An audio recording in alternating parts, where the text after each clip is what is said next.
Imagine it's like any other morning. You're headed to work or dropping the kids off at school when all of a sudden, that's going to be a bad day. But it could quickly turn into a nightmare if the other driver accuses you of running the red light. Back when I used to work at the police department, I investigated more accidents than I care to remember. I learned really quickly that terrible drivers hate taking responsibility for their actions. And at least where I live, there is no shortage of terrible drivers. Now let's head back to my big budget studio for some cutting edge practical effects. I remember the first accident that I ever investigated where one of the cars involved had a dash cam. The crash involved a guy headed home from work, alone in his truck, in a sedan full of teenagers.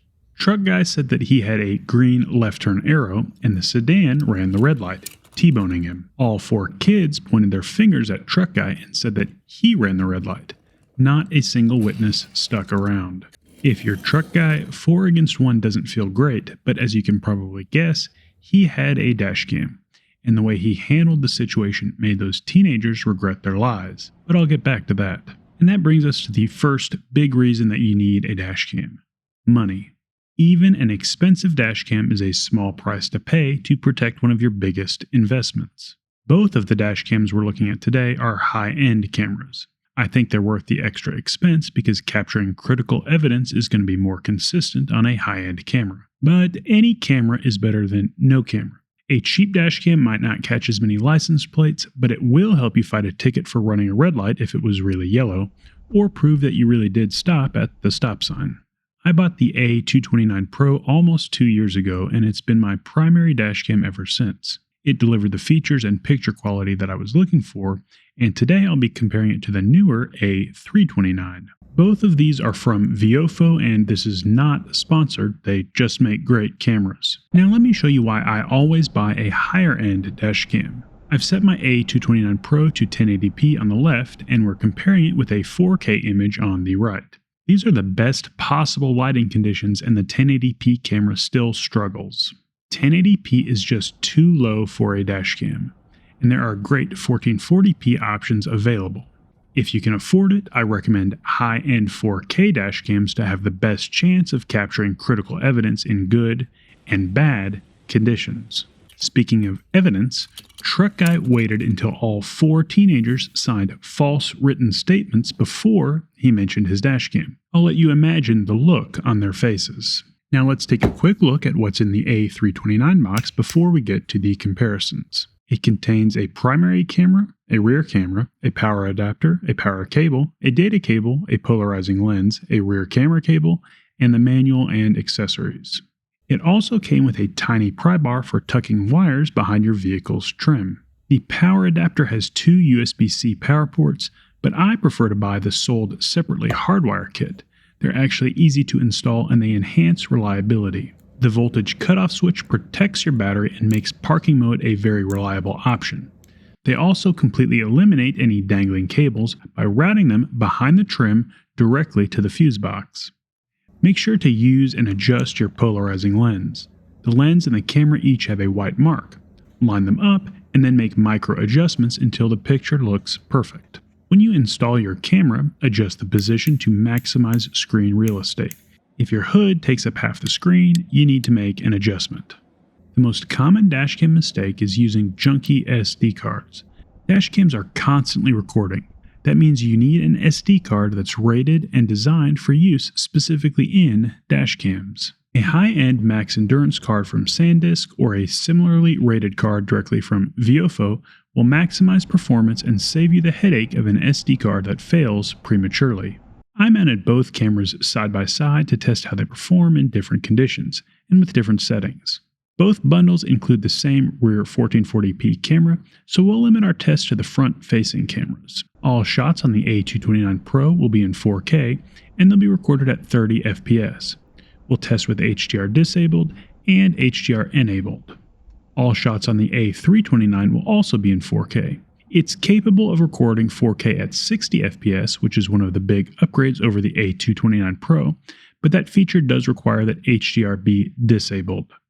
When we do test HDR on the A329, it'll be recording at 4K 30 FPS. On the left, we have the A229 Pro at 4K 30 FPS, and on the right, we have the A329 at 4K 60 FPS. HDR is disabled on both cameras. The A329 image is a little brighter and sharper. The license plate is clearly legible. The A229 Pro image is still very good, and the license plate is also clear. Here's a daytime rainy comparison with both cameras using HDR. Daytime rain doesn't challenge either camera. Close license plates are crisp, and both cameras pick up detail further away, though the A329 does appear to capture a little more detail. HDR makes a huge difference at night. Here we have the A329 with HDR disabled, and the license plate directly in front of my truck is completely washed out, but the license plate a little further away from my headlights is clear. The A229 Pro with HDR enabled handles it without an issue. HDR is what enables these cameras to deal with challenging lighting conditions. With HDR enabled on the A329, it also handles those challenging conditions perfectly. I'll never buy a dash cam without HDR. It's the difference between good footage and garbage. Overall, I really like the A329, and I think it does edge out the A229 Pro in pure image quality, but there are some trade-offs. The A329 is more expensive. As of this video, it was sold out on Amazon, but Viofo has it for $399, and I paid $299 for the A229 Pro. These are not cheap cameras, and you do get what you pay for. The A329 is the better dashcam, but for $100 less, the A229 Pro is a very attractive option. If you're on a tight budget, the A119 V3 is a lot of camera for only $100.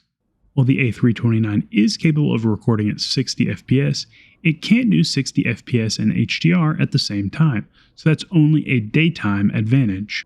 I have both cameras set to enable HDR at night automatically. The A329 does have some other features that are worth mentioning. It has better airflow than the A229 Pro and runs cooler, though my A229 has never overheated even in the summer sun. The A329 also has faster Wi-Fi and can record directly to an SSD. My only complaint about the A229 Pro over the last 2 years is that the automatic event detection can be a little wonky. It's supposed to automatically save a video if it thinks you got into a wreck, but it seems to trigger at random times no matter what sensitivity settings I use, sometimes when I'm not even moving. My first big reason for getting a dashcam was money, and the second is safety. Studies consistently show that people drive better when they know they're being recorded. So if you've got teenagers, a dashcam might keep them from driving like teenagers. Or if you drive like a teenager, maybe it'll help you grow up. Before we get to the third reason, do me a favor and hit that subscribe button.